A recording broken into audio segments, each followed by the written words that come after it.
right next to City Hall, right? That's where we're at. Yes. Okay. Good, good. All right, let me get this turned on. There we go. All righty. Everybody has an outline, right? Dispensation of Judgement or Tribulation. Now we begin here looking at the time frame. We want to get a good idea. In the past dispensations that we've looked at, we could grasp on some of them, we knew exactly what the length of them were because we can look back in the history and find out.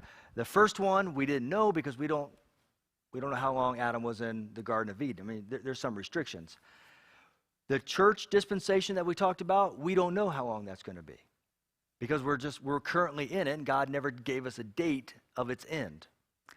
Also, the length of dispensation, therefore, for the judgment or tribulation, we don't know how long it's going to be. But we do have a general idea how long it's going to be. Let me explain that. We have to, first of all, come to understand that in the... now, as you know, I hold strictly to a pre-tribulation rapture. And I do know that there are great Christians out there that do not. I think that if you do not, you miss a big aspect of dispensational theology. But I teach it from a pre-tribulation perspective because that's really how I see it from Scripture. So here's our timeline right here. You know, our church dispensation, what we talked about last week. You know, God is doing a special work in that. At some point, you're going to have the rapture of the church, and according to this dispensation of judgment or tribulation, it will begin at the rapture of the church, and it will end 7 years later. So that's what I mean by we don't know how long it's going to be, but we do, in a sense, know how long it's going to be, and because it gives us a ballpark of 7 years, so we can take that ballpark of 7 years. And what's interesting here is this. On our calendar is 365 and a quarter days, right? In the first century, they didn't have that. They actually had a 360-day calendar. So this is based upon a 360-day calendar, which is kind of interesting. Just a side note. It's more of a Babylonian calendar. And they went 360 days instead of 365 and a quarter, which really messes up everything because now when you go back in time and you're trying to nail down all the times, and they talk about a year, it was actually 5 days from the rapture of the church until the Antichrist makes his peace treaty with Israel. You know, we don't know exactly, but roughly 7 years, okay? Roughly.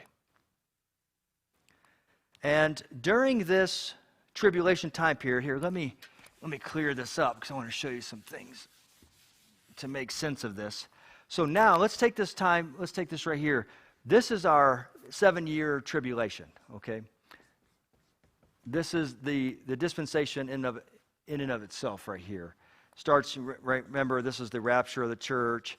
Right here, you have Revelation chapter 19. And what's significant about Revelation chapter 19 is that's when Jesus comes back. So the rapture of the church, at some point after the rapture of the church, you have Revelation chapter 6. That is when the tribulation technically starts. How much time frame is in here? You know, we just don't know. We don't know. Not likely. Ends the revelation or the tribulation. Now, Revelation chapter 1, chapter 2, chapter 3 was present day. When Jesus told the Apostle John, write these things down, he told him in chapter 1, chapter 2, and chapter 3 to write those things down for the 7 churches in Asia. That's Asia Minor. So the entire book of Revelation is written to the 7 churches in Asia Minor at the time of John writing this, which we know was 90 AD, or right thereabouts, 90, 91, right there. So that was for the churches. In chapter 4 and 5 of Revelation, chapter 4 and 5, chapter 4 verse 1 and 2, Jesus pulls John off the earth in this vision that he was given, pulls him off the earth, places him in heaven. Then he sees this this curious state really taking place of who is worthy to open the seals. And that's the 7 seals of the tribulation. Then we find out that it was Jesus. Jesus is capable of that. So chapter 4 and 5 is a heavenly scene of who's opening the seals. And then in chapter 6, verse 1, is when the Antichrist is introduced. 1 and 2 there, Antichrist is introduced, and that's when the actual tribulation begins. Anybody warm in here? Yeah.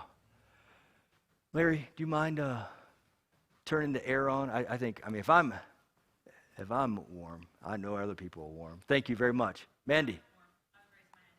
Oh, you're, okay, yeah. Yeah, I had a feeling. I don't want to lose anybody, you know. I don't want to lose anyone. Now, a big aspect of this tribulation is its purpose. And understanding this dispensation is the purpose of it. And the purpose of it, unfortunately, we hate to see this, but it's wrath. It's wrath. Notice here in Romans chapter 1, verse 18. If you jump over there, then we're going to head to Revelation 6. But Romans chapter 1, verse 18 says, "For the wrath of God is revealed from heaven against all ungodliness and unrighteousness of men who suppress the truth in unrighteousness." So a real